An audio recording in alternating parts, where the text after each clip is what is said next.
Don't forget to check out the Social Oddities on Facebook, Twitter, and Instagram. T-shirts are now available to all our podcast fans. They're available in a variety of different colours and also in different sizes. Keep in contact, follow, like, and share.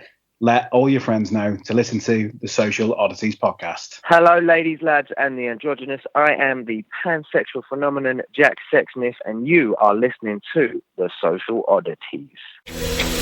It's the Social Oddities podcast, coming at you from 5 parts of the UK, all for one reason: the amazing world of wrestling. I've never seen a crowd so fired up, JR. They know what's coming next. They can't wait to get started, and neither can I. Good evening, guys, and welcome to episode 21 of the Social Oddities podcast. We're joined today by our regular co-host, Adam. Hello. And our guest for today is none other than the pansexual phenomenon himself, Mr. Jack Sexsmith. Hello, that's me. That's me. I am him. Hi. You are him, and welcome. Thank you, friend. Thank you. So we're talking to Jack today straight off meeting him this past Sunday at Progress Wrestling, and Jack's very kindly agreed to come on the podcast and have a chat with us about his wrestling career. Adam's got a few questions from fans which we've put together, and I think how we usually start things off, Jack, if it's okay with yourself, maybe if you can just give us an idea of your background and how you've got into the marvelous world of professional wrestling. It is bloody marvellous, isn't it? No, I completely agree, friend. I just sort of never grew out of it, quite frankly. I don't think it was a particularly cool thing to like when I was growing up. It was far harder to admit to my family that I was a wrestling fan than it was when I was pansexual. But we stuck with it. I got to a point in my life when I went, you know what, you need to be active in the areas that you're passionate. And I just threw myself at it, yeah. So a few years of hard work, and Jack Sexsmith was born and making his debut in Progress. How did the Jack Sexsmith character come about? I think at first, I just... so the first thing, I was at PROJO, and Briley had seen enough of me and gone, yeah, we want to use you for an endeavour. And I've gone, okay. And he goes, so what persona are you going to be doing then? And I said something along the lines of Sam Sparks, happy-go-lucky, generic blue eyes. And he went, that's the worst thing I've ever heard in my life. And I was like, okie dokie. He can be very cold and cutting when he wants to. So he said, you got anything else? Because I'd like to use you, but if you haven't. And then I knew I've always been pan, but I wasn't quite confident about showing that, particularly in the wrestling world at the time, being so young with it and green and insecure. I wasn't sure quite how much of the real me I wanted to come through in my wrestling character. But I said something about, I think I just listened to a song by Ron Sexsmith and went, Sexsmith's a funny name, innit? And he went, yeah, it is. And he went, I went, what about Jack Sexsmith? And he went, yes, let's do that. And in time, I let the real me shine through more and more and more. And here we are today. Comedic, insecure guy who would utilise your sexual insecurities in order to capitalise to a more of a LGBT ambassador. Okay, excellent. Well, that's a story arc, isn't it? That's a weird progression. Very good one. It's a very good one as well. But yeah, I think you've obviously touched upon very early on in the conversation, and I think a lot of us would like to know a little bit more. Do you want to maybe tell people who might not be aware of pan, and what it's all about, and obviously how that's affected yourself in the world of wrestling? So pansexual is not being strictly attracted to the binary settings of gender and sex, as opposed to strictly being drawn to people who are male or female. I'm quite drawn to people who identify in all other ways. So that would incorporate transgender and people who are non-binary and fluctuating in that regard. It's a very kind of interpersonal thing for me as well. I'm attracted to people regardless of gender, is how I see it. That's my take on it, and it helps me quantify who I am attracted to and what I feel.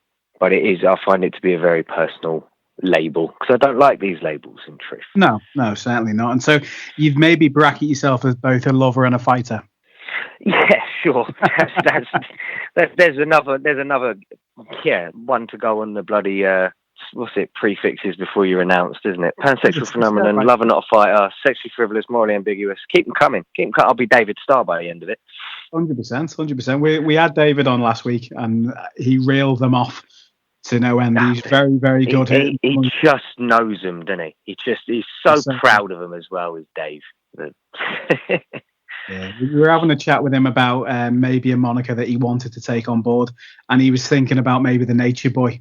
Was he? Yeah, no. It could do with reinventing, couldn't it? It does. You need a new modern wrestler to take that on board. It's always interesting to widen everyone's horizons, because as you know, people may not be aware of yourself as a wrestler. I assume a lot of people listening today will be big fans of indie wrestling like ourselves. You've obviously worked for companies like Progress, and you've worked for other companies. Is it mainly in the South, or have you kind of spread further afield with your wrestling? At present, I've worked for Tidal, and I've done, and that's in Leeds, sorry. And I've done a show in Scotland before, and Progress has taken me out to Germany and obviously up to Manchester for shows around there. So I've done hotspots within the country: Birmingham, Milton Keynes, Brighton, down at Riptide. But primarily at present, I'm based in the South. But I'm not going to let you too close to the inside. But things are set to change a bit for myself. I think you are coming back to Tidal in August 12th. Yeah, I think it's August 12th. Yeah, I'm coming up there. I'm facing off against Mr. Spike Trevay. Kind of left-wing agenda versus right-wing agenda when it comes to me and him. Always fun. Always something a little bit raw and honest there. I like those type of bouts. I think you were due to come in Tidal. Was it June or July? But you got injured. Yeah, that was. You and Chuck, really moody. Yeah, you and Chuck. Me and Mr. Mambo were set to go up there and face off in a tag match. But I tore the bicep on the first day of Super Strong Star 16 against Gibson, and sadly put us out of action that one. We had Chuck on a couple of weeks ago himself, and he hasn't quite taken on board our suggestion of carrying a full-size surfboard to the ring just yet. We have hoped he use it as a weapon, but not quite yet. If you've seen Freedom's Road, I'm fairly confident that could have been a surfboard wrapped in tinfoil or something. His time traveling device. So maybe he has. Maybe logistically, it might be a bit difficult as well, I suppose. It sounds problematic, mate. I'm going to level with you on that one.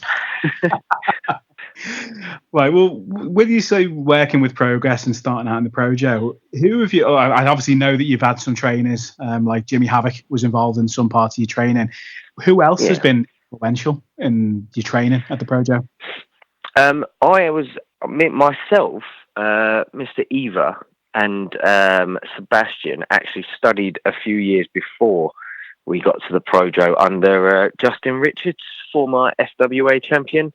And he was an absolute guru when it came to your catch game and working on your foundations and understanding why you did things. And I think having those sort of like the knowledge that come from establishing those things down heading into the PROJO was actually a really big deal. So Justin, I'll never overlook what he was able to offer me starting out. Then there was Darrell Allen was a massive thing. He's quite possibly one of the best technical wrestlers anywhere in the world today. I wouldn't be surprised if that was the case at all. I genuinely believe he can do anything at all. Eddie Dennis was a big part, and he was my first singles match as well. So he's helped me grow. And actually, I went to a seminar that the Rockstar Spud took, and it completely changed the way I saw the game, and that I'll always hold dear. That one, that's put me in good stead to get me to where I am now.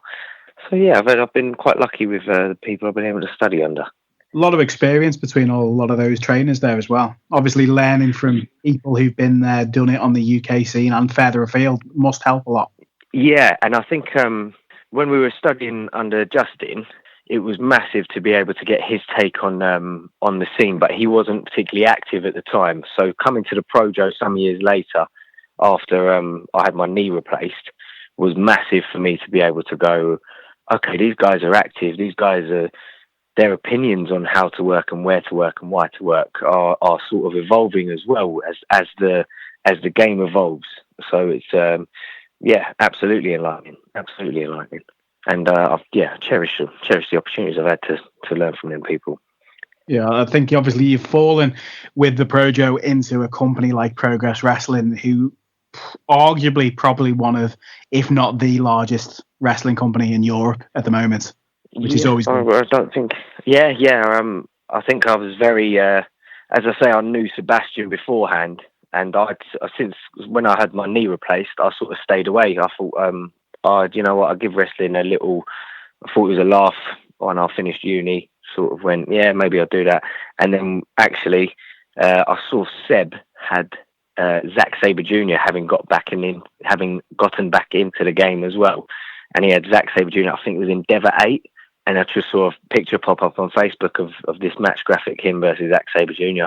And I was so happy for him, and so disgusted and so jealous that it just kick-started me off. And I knew if I had to train anywhere, it was going to be at this PROJO, because they're giving us, they're putting on shows like they're putting on. I knew of Jimmy as well at the time and saw the heights he hit and the way in which he'd been a massive part of changing the Brit wrestling scene, and just went, this is a place I have to be, particularly London-based. I've got no excuse. So I went there and never regretted that one, mate. I can tell you that for nothing. And where are you from at the moment? Where you living? In London way? I just north of London these days. Born in Soho, raised in Soho, and now in Hatfield, just outside, a part of the Hertfordshire Massive. Was it HWO? I think they call it. Yeah, in the leafy countryside. Yeah, it's dangerous, mate. You want to keep your head down around here.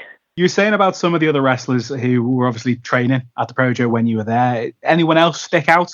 TK Cooper, I think, was someone who we sort of came in a relatively similar sort of time, and I think we sort of clicked together. And then what Dahlia was capable of bringing, as not only as a wrestler in her own right, but also the addition of Dahlia and TK as an act, the power couple. I thought there's a lot that Sexsmith could do with them too, and how gifted they both are. There was something there. Damon Moser, I thought, was exceptional, and El Black Jr. They were the guys at the time, sort of my generation of PROJO maybe, and obviously okay. Sebastian. I was just me and Seb go way back, and the things he's capable of doing and reactions he's capable of garnering are quite something. Was it Sebastian? Sorry, Adam, go ahead. I was saying, you mentioned Sebastian there. He's been a bit quiet recently. What's he up to nowadays? He's gone out to Hawaii because his missus is a Katy Perry impersonator, so he's living off her at the minute. There you go. Impressive across many films. That's just the sort of guy he is, and I admire him for it. Some people aren't stable enough to live off another person, but he's got all that security nailed down. I mean, he was a fantastic heel. He was one of those heels that was literally hated by everybody. He's so easy to hate. He's just, have you seen him on Twitter as well? He's a vulgar person when he wants to be. I mean, he's one of those people that you love to hate, because he is good in the ring, he's good on the mic, but he's just a cunty heel, you know? I think that's just the very definition of it. He doesn't have to do a great deal to get the reactions that he gets, and that's I think that speaks volumes of his caliber, really. Yeah. I really do. You mentioned about the pastor as well. Did you say you had dealings with him whilst training? He's obviously done pretty well for himself as well out of Progress. Oh, he certainly has. I think I didn't know particularly well from the Justin Richard days, but coming in and then having stories of people and mutual contacts and everything, and seeing how good he is, was always like, yeah, this is definitely a place to stick around at this PROJO thing. It seems to be producing pretty impressive talent.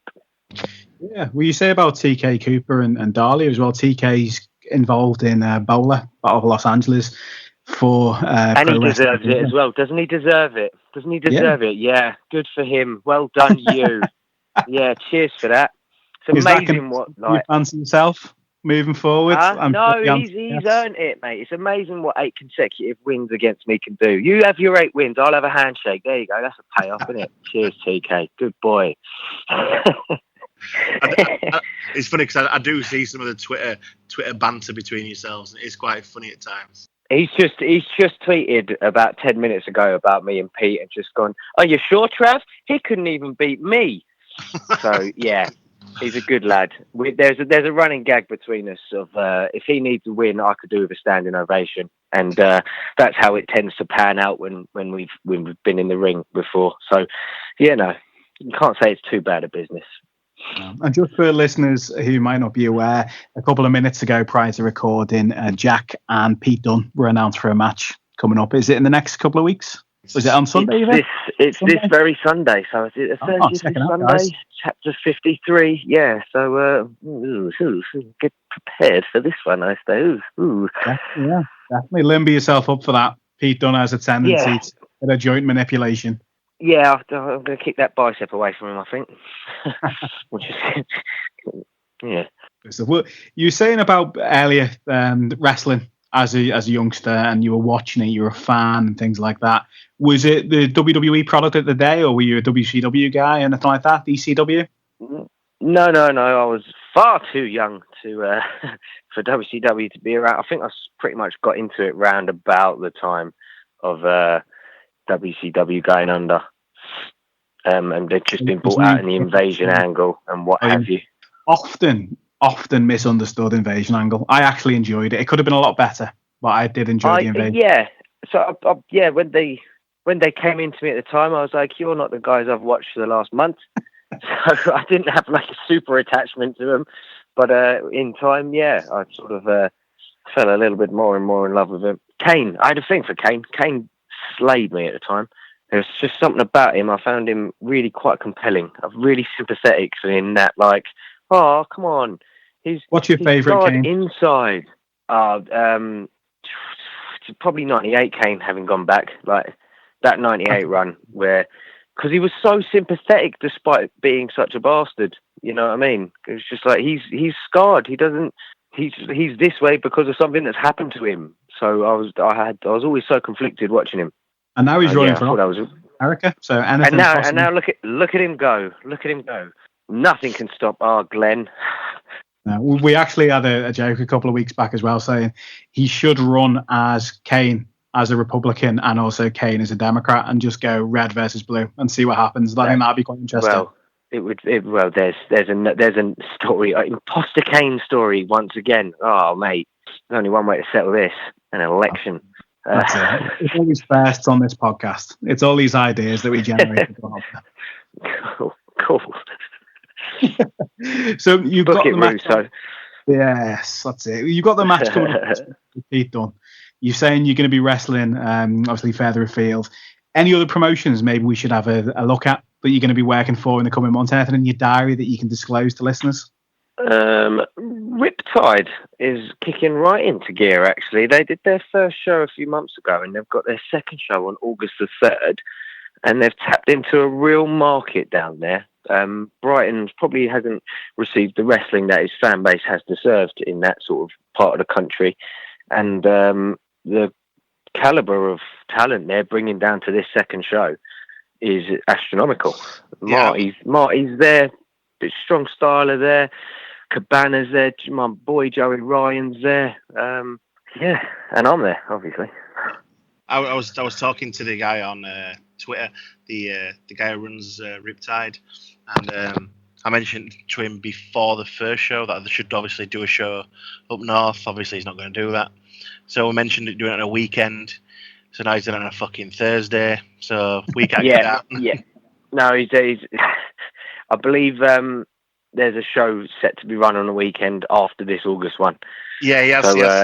So, he has sent me some dates for I think it's October or November and December. So there is some dates. Yeah. I think they're very humble promoters as well. They're very eager to learn, and quite aware that whilst they were fans, this is their first venture into being promoters, and that wrestlers actually have possibly more experience on how to promote as well, and they've taken on stuff on board, and they're firm, and they've put things in place for a company to run its first show and have things like physiotherapy and paramedics and all those things in place for you. Shows quite how business orientated they are, and we wish them every success, and that's why we're working hard towards getting them that success. ACW as well in Bermondsey, as far as like a light-hearted family show goes, that's I really enjoy that. Really enjoy that. But I think as well, from a personal perspective, I haven't had great opportunities to work in front of family crowds. So it's quite nice for me to be able to add another string to my bow and appeal to a different demographic in that regard. Challenging as a performer, but also it's a well-run show. It's a really well-run show, and the talent that is there as well. We had Jimmy Havoc, Paul Robinson, the London Riots have been there, and then they nurture up-and-coming guys like Mills and Trevay.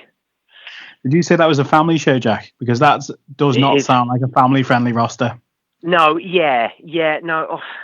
But they're so professional and they're so good, and watching Paul Robinson get in a crowd's face and then like stumble because he was going to swear but now realizes he can't swear is brilliant. It's absolutely brilliant. It's worth the price of admission alone, watching Paul trying not to swear. Isn't Paul the champion there? He is, yes, but we have a title match, myself, Paul and Damon Moser, I believe on the 5th of August. Saturday the 5th of August in Bermondsey.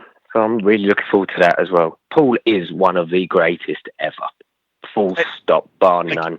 Never received quite the accolades and the appreciation he was deserving when at his peak. Again, it is like you say about, well, like I said about Sebastian. He is one of those heels who is just great at being a heel. He can do anything, though. He can do absolutely everything, and he can do even less than nothing, and he can just get reactions throughout. He is one of my perfect opponents as far as I'm concerned. He just gets reactions. He forces a crowd to give him a reaction because he's that good. And I've been absolutely honoured to be in the ring with him as many times as I have been, and thankful, looking forward to being in the ring with him again later next month. Is there any promotions out there, obviously, bar the ones you've worked for so far, who you think, yeah, I'd like a bit of that? Yeah, all of them. Yeah, that's if you're great. listening, promoters. Yeah, hey, promoters, all of you, give us a message, innit? Book jacksexsmith@gmail.com. All the best.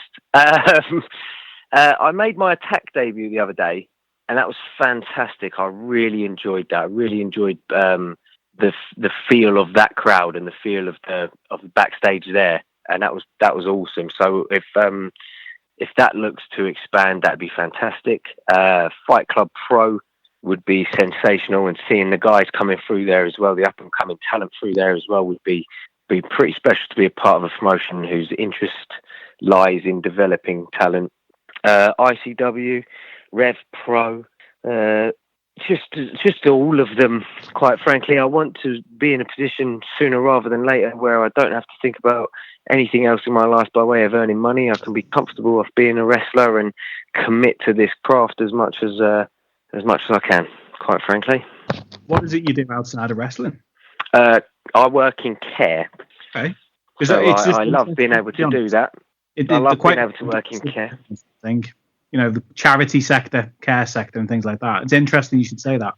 So I love being able to work in care. It has in the past hampered what I can do for myself personally, because I'm committed to looking after adults with learning difficulties, and before that, adults with dementia and what have you. It's a great thing I love to do. It's incredibly rewarding, but there comes a time when you have to go, you know what, maybe I'll live for me a bit more, and that will be the tell. Is there any trusts or charities you want to give a shout out to you've worked with? Oh God, there's. I'll tell you what. I'll put them on my Twitter and I'll attach them to it, because I know if I miss some out, I'll lose my. I'll get in so much trouble for it. Well, if there's anyone you can spring to mind, or a couple of people you spring to mind, when we put the podcast out, we put it on social media. So we're more than happy to link anything you like, Just Givings or any charity pages. So yeah, more than welcome. No problem at all.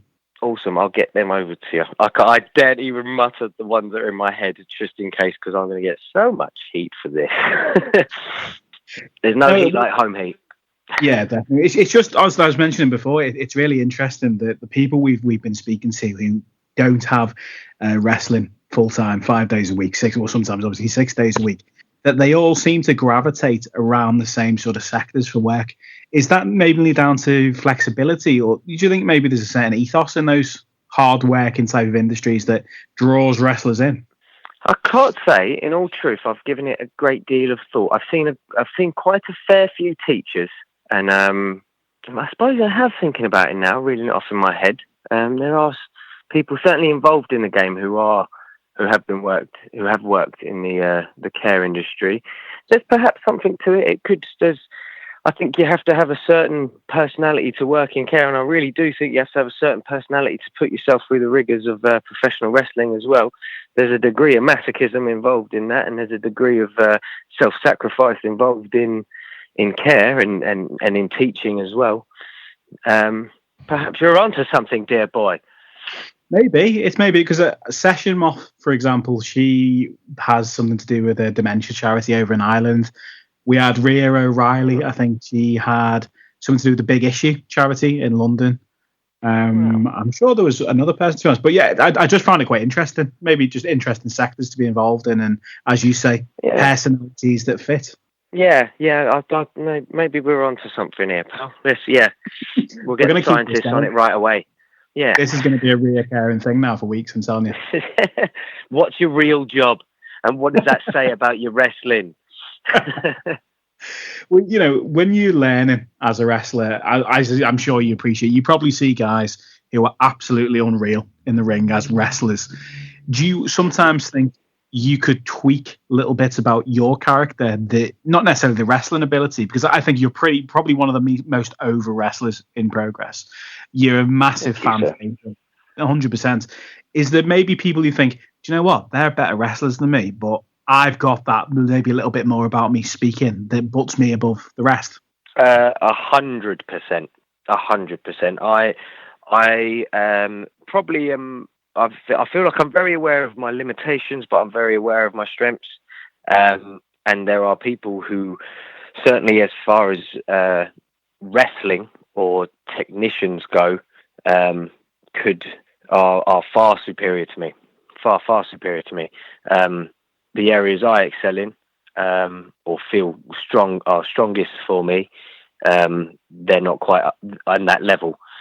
Or they put together their matches slightly differently to me as well, and they emphasise different areas. I've always been one to sort of go, the stuff I really liked about wrestling growing up wasn't necessarily the moves, the flips, the stunts, what have you. It was, why do I feel for this character? What about this character is making me want them to win?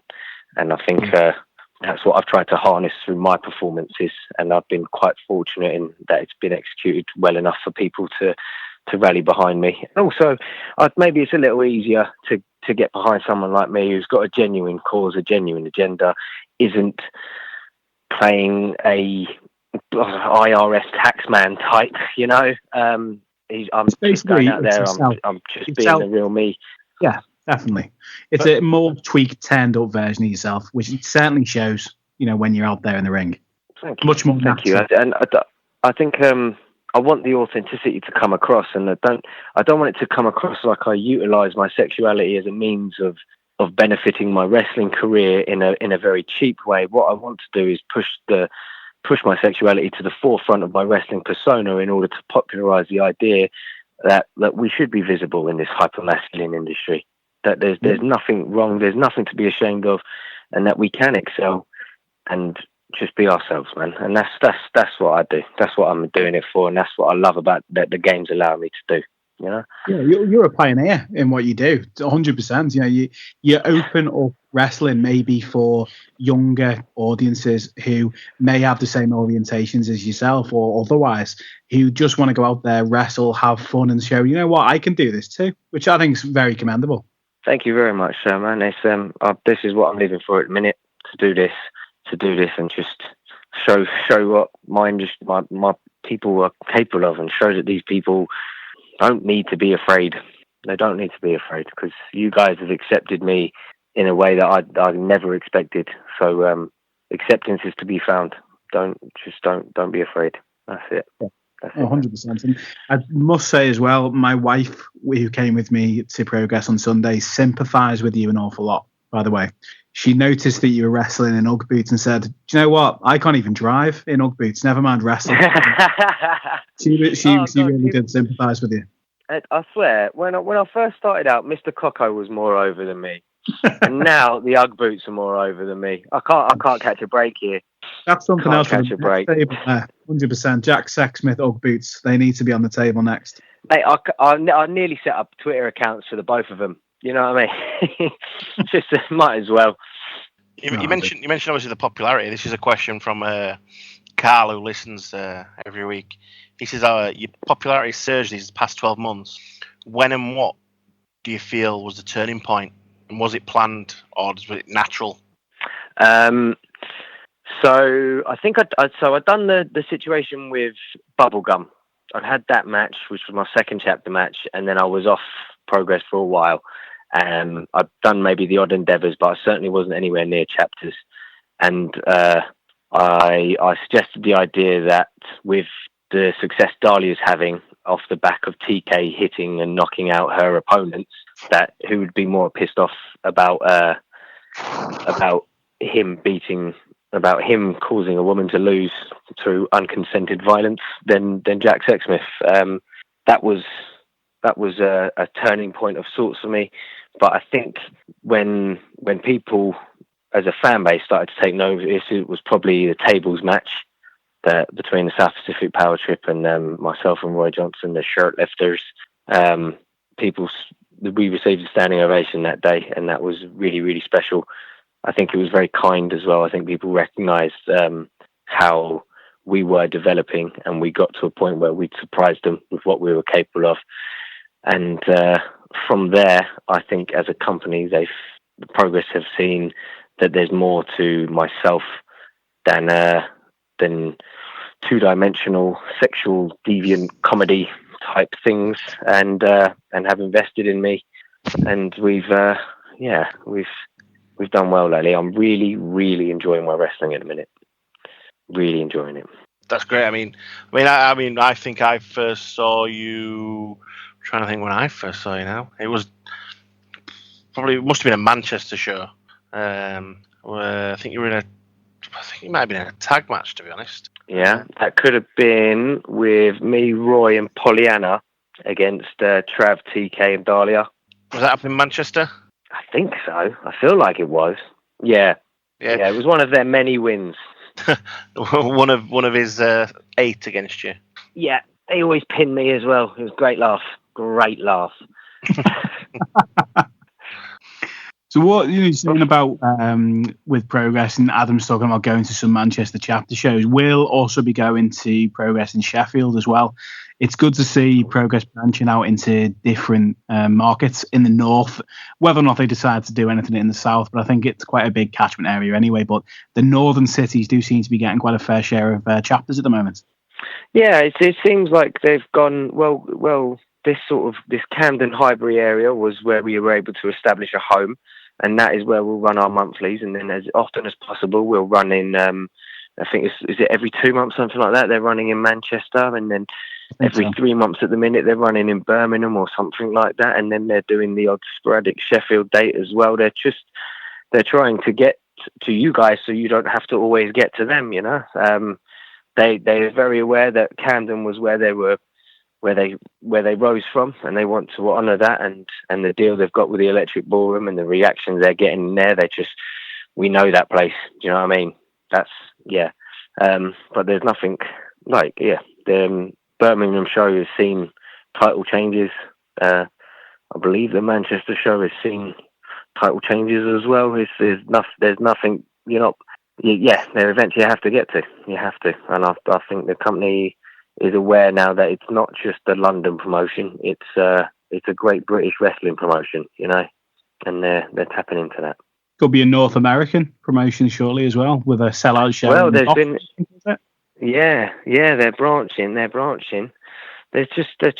They're a big name, and when you're putting on product like they are, they kind of want you everywhere, don't they? So fair play to them. Obviously, watching a WWE product, as you say, when you were younger, thinking there's a British company that does this. Because I know I couldn't when I was growing up. And I think there's been a lot of companies in the last 10, 20 years, obviously further back as well, who've done very similar things. But Progress, as far as I'm concerned, is taking it to the next level, and they're certainly riding on the crest of a wave at the moment. Yeah, I remember being a kid and being surprised when I saw a wrestling magazine in a shop or something like that. It was so unheard of. I remember being at uni. I was at uni. I saw a FSM magazine, bought that, looked in that, and then found a training school and just went, yeah, go on then, let's give that a go. Justin Richards. Crazy though. Like, I never would have expected it from the scene. Never would have expected what the scene's given back to me at all. We're in mad times, man. We're in mad times. The whole world is pointing the finger at us and going, what is going on with you guys? This is interesting. And we're loving it, bro. We're loving it. How do you think the Jack Sexsmith character would translate transatlantic? It will be very interesting because I think in San Francisco they'll love me, and I think in Texas they'll probably fucking hate me. So maybe state specific. You might want to shy away from a couple of dates in some places. Yeah. Oh, I don't know. It's just it'll be. I'm more than happy for that challenge. I'd love the idea of going there and being embraced, and then if I'm not embraced, then being as mature as I can in educating people. I don't want to get heated when it comes to my sexuality, because people hide behind a religious argument and hide behind this and that, and all I want to do is educate. And you're not going to educate by hitting someone over the head with it and going, no, you're fucking wrong, we're fine. You stand up for yourself, but you're not going to get results if you're aggressive with it. So just got to be strong enough, brave enough, mature enough, and handle that and represent my people right, Yeah, I think that's something as well that, companies like Progress and also Pro Wrestling Eve as well, for the maybe more feminist, in inverted commas, market, where they offer such a wide range of wrestlers and wrestlers who come in from all around the world to wrestle for them. They're putting a product out there which is, to be honest, is pretty much unrivaled for women's only wrestling. Be that even in the UK and further afield, it's certainly a much more open book for everyone. I completely agree with you, mate. I completely agree. There's opportunities for talent, and there's opportunities for social growth and social development. It seems so strange that maybe 10 years ago, the atypical Brit wrestling fan base was sort of working class, low right wing, perhaps, and now it's like middle class left wing. We've talked quite a lot in the podcast today, Jack, about wrestling, and we talked about your fandom in WWE and working with various promotions. Let's learn a little bit more about you as a person. What's your musical tastes? What else are you into outside of wrestling? What makes you tick? You're all gonna hate me because I just like pop music. I'm a radio listener as opposed to an album buyer. When I was growing up, I used to be die hard into my Tyler the Creator, my Eminem stuff. But you mellow with age, man. So I don't hate Taylor Swift. I don't hate Justin Bieber. I'm so sorry, everyone. Taylor Swift. Everyone should love Taylor Swift. Well, Jimmy's made it really quite okay to like her. He is a big fan. But he has other cooler tastes. I just, I don't mind pop music. I'm sorry about that. Yeah. Everyone, each to their own. So what would the class of that as? But Eminem, Kanye West, they were always my guys, to be fair. Eminem, Kanye West, Jay-Z. I was a big old rap fan growing up. And, the last, Carla, Brit Rap, Chester P, people like that. Yeah, that was what made doing the Raceman challenges with Roy so much fun because I did like my rap growing up. Did you do a bit of rapping in that one, did you? I did. I've done a couple of raps now with Roy. And, the first one I said some horrible things about Dahlia. Goodness gracious me. Oh, is that where TK turned around and just did 8-0 behind your back? Yeah. No. I think this was some time before, so it would have only been about 3 at the time. So you withheld the bragging rights on that one. That's fine. So, no, he saved that. He went just because 3-1 doesn't sound particularly great, so we'll wait till I get to 8. So, no, he's done brilliant. Okay. Kudos to him. What about other things like movies and things like that? Are you a movie fan? Yeah, I'm going out to see Spider-Man when we finish this bloody interview. Christ, God. Oh, I know. We don't have drone on here. Don't worry. Yeah. No, I used to. I studied that at uni. It was filmmaking and radio production. That was what I did. Big movie guy. My favourite ever film I liked. That's not a nice one to say. I like Pedro Almodovar, as you may have guessed, and like Gaspar Noé stuff. That was that's my artsy stuff. But then you gotta love your Avengers and your superheroes thing. You see the way the superhero genre has taken off lately, and there's no surprise that the wrestling industry has taken off vicariously through it. If you know what I mean, good guys versus bad guys. We just want to live through your. This all makes sense. It all makes sense, doesn't it? Oh yeah, well you've got big movies like is it Black Panther and Thor coming out as well in that sort of genre. People are big buzz about them at the moment.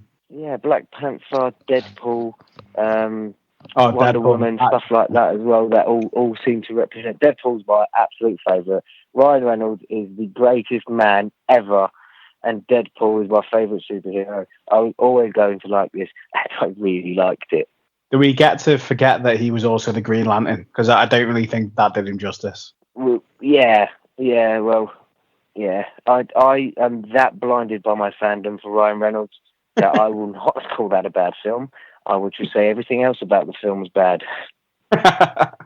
Fair play. So you're going to see Spider-Man. The Van Wilder. The Van Wilder character. Oh, that was good. That just like it has no right to be this good, but it's good. Why is it good? Ryan Reynolds, that's why it's fucking good. That's what it's all about. I'm sorry, I'm sound everywhere. So, Adam, have we got any further questions from any listeners who were Jack was coming on board? Yeah, I do have one from Carl again. He says, how do you feel WWE treat the LGBT community? Do you feel they've improved, and where do you feel they could still improve? Visibility would be a great improvement. I think America is such a big country. It's almost not a country, it's a continent in itself. It's so big. There's so many different tribal mentalities throughout that country. There's so many different ethos. There's so many different ways of life that employing a figure as controversial as with their religious fundamentalism and tied in, maybe fundamentalism isn't necessarily the right term, but religion, their faith is tied into the very core of their ideals still in a way that British mentality and European way of thinking has sort of moved on from. I just think it's going to be very, very hard to do, but all I would like to see is visibility. It's tricky for them because they travel live and do live action. It's not like a Will and Grace series or Importing Queer as Folk. It's not like that where here's an episode you can turn on or off. It's you're traveling and doing live performances in state after state after state after state and hoping to build a narrative and a general communal feeling for a particular individual, and it has to be semi-two-dimensional as well to catch a casual fan. I think it's a really problematic issue, but I know all I want to see for the greater good is just visibility. It's just visibility. No, that's babyface gay of any kind would be absolutely groundbreaking. I mean, obviously, and that's what I've tried to do. You mentioned that, but I mean, obviously, Darren Young is obviously openly gay, but he just doesn't seem to get a push, and I just don't understand. When they're over here, they make slightly more of it. There's the jokes about rainbow being his favourite colour and what have you, and you can see him. I don't know. He's just they're doing stuff like that. I just think America itself is actually quite problematic for them as a business to run with a character like that, and I just want to believe that one day they'll be strong enough and bold enough to do it. Yeah. And I mean, it's Goldust was probably and whether that's me or not, I couldn't care. Whether that's with me or not, I wouldn't care. I just would love to see it for the industry, the industry that I love to watch, and the message I love to preach. Yeah, just sorry to butt in there. I was just saying Goldust was probably the closest during the Attitude Era, and I know they maybe toned his character down, but that was pretty groundbreaking. I think that was something that opened up a lot of doors for a lot of people as well, which is cool. But I think I agree now. I think even going back to like Adrian Street and what have you prior to Goldust, I think there's always been characters, and I was never one growing up to sort of side with the heel or be that guy. But just seeing someone who went, you're a bit flamboyant, you're a bit like me. I don't even care that you're supposed to be the bad guy.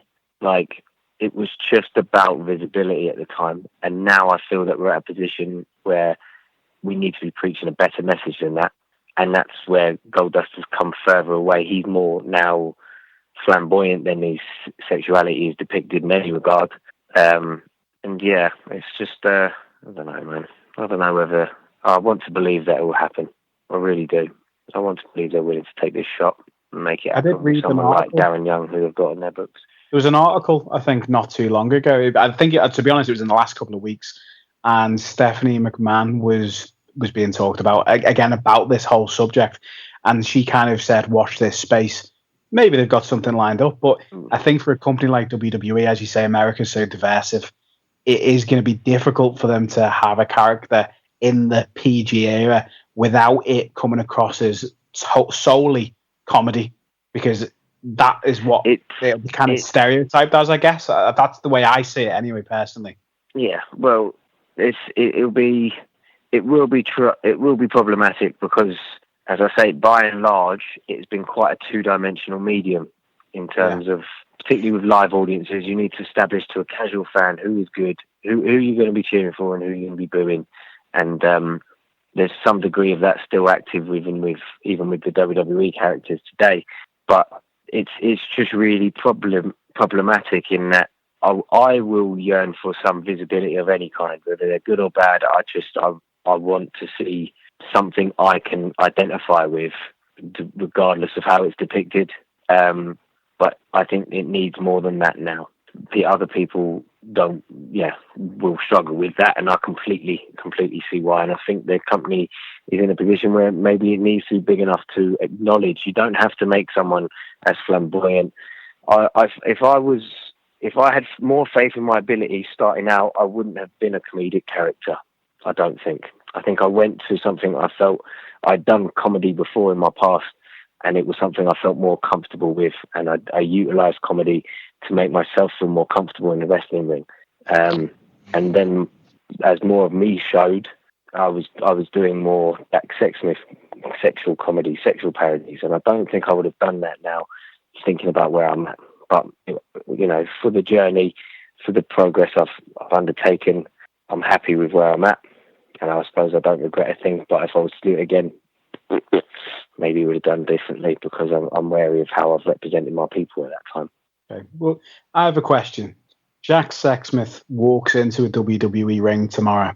Who's your face? Who do I face? John Cena. Go on, if not, just give us the payday. That's all I'm really after. Fuck the message, man. Give me the payday. So we've talked about who you'll face as a singles wrestler. How about you walk into WWE, you get offered the opportunity to form a tag team. Who on the WWE roster makes a tag team with Jack Sexsmith that is going to skyrocket to tag team champions? John Cena. Let's make it easy for myself, lad. Come on, man. Get payday. It's just the right answer. Come on, think it through, guys. It's been WWE for the last 10 years, but it's not necessarily the popular one. It doesn't have to be the popular one, mate. I'll be popular by the end of that. Don't you worry about me. Probably my favourite wrestler in the world right now is Sami Zayn. I think he's spectacular. That would be nice. Sami Zayn. Something to be said for Darren Young, because the symmetry's there. But yeah, Sami Zayn I could watch all day, every day, forever. What about the fashion police? Could you see yourself fitting in as maybe a third fashion police member? Excuse me. Very much. That seems an absolute hoot. I could get all up in that. They're wicked. I think they're awesome. I think they're mint. %. Yeah. Sorry, Adam. What were you saying? I was just going to say, like, obviously, if you went into WWE, obviously we've touched on the singles match, the tag match. Who would your valet/manager be? God, Jesus. I don't need one of them. I'm remarkably well spoken. Heyman. If someone's going to hype your fight, you want Heyman hyping your fight, don't you? That's who's going to sell it. If not, Lana. There you go. Yeah, I'll give you that one.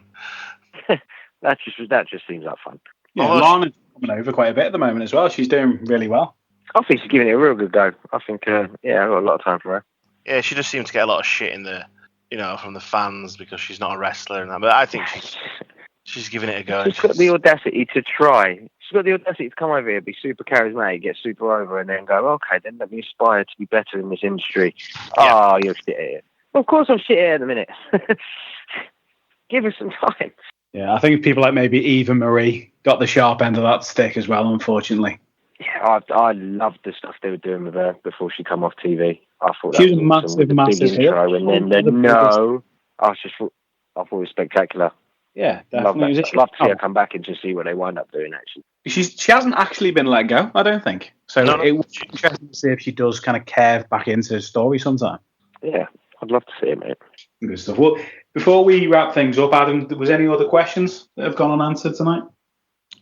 One last question again from Carl.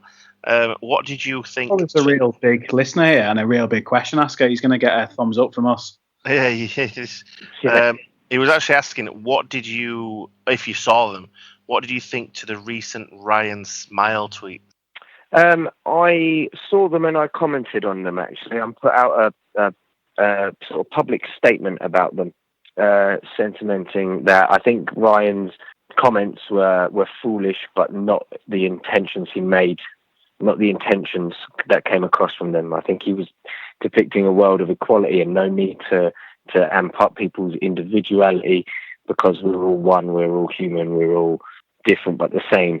And there's no need to exaggerate our individuality. I believe that was the impulse of what he said. I've spoken with him since, and he's apologised and assured me that that's how that's intended to come across. I know Ryan. We have a good working relationship. I call him a friend, and he is no bigot. He is no homophobe. He's a good man with a big mouth. He talks a lot of shit, but he's a good guy. And I know he didn't mean that, but it is dangerous to perpetuate them comments and the myths depicted within them, because I believe his comments to be wrong and false and dangerous if encouraged. And but that being said, as I say, I want to get it across. I don't think he intended what he said to come across as it did. I did speak to my friend about it, and we both did say that you can tell he didn't mean it. It's just the way it was worded. I think that's... Yeah, and as I say, I know Ryan. We get on well. He's not that guy. The way in which the comments read are very, very negative, and I've seen him. He's apologised on Twitter. He's apologised to me, and it was blown out of proportion. But when you read those comments, I can absolutely appreciate why people go, "That is fundamentally wrong. You've misunderstood the situation, and the things you're saying are dangerous and worrying," because that's how it reads. But it's hard. I'll defend the man, but I can't defend the words, if you know what I mean. Yeah, 100%, yeah. You're the best place to have people, obviously, to I hope I've articulated that. Yeah, 100%. I hope I've articulated that well, anyways, because it's a tricky subject. Yeah, it is a tricky subject. I think, as you say, you're probably better placed than a lot of people who maybe did pass comments on that on the internet. Someone who quite rightly could have took offence to it, but knowing the guy, you can quite rightly again turn around and say, you know what, big enough to apologise, draw a line under it. That's what it's all about. Yeah, and that's what I'd like to see happen anyways. But yeah, we'll see. He's a good bloke. He's a good bloke. Good stuff. Well, take the opportunity, Jack, to say thank you so much for coming on and having a chat with us tonight. I know we've taken you away from maybe your pre-ritual of watching Spider-Man, and you might now only be able to get a quick popcorn on the way in, but hopefully you've enjoyed having a chat with us today. I have very much. Thank you very much, gents. Really appreciate it. And yes, hopefully I'll catch you at a show soon, all right? 100%. See you soon, Jack. Thanks again. Take care, guys. Don't forget to tune in next time for more fighting talk. Please don't take that out of context. I was talking about wrestling. Catch you next time.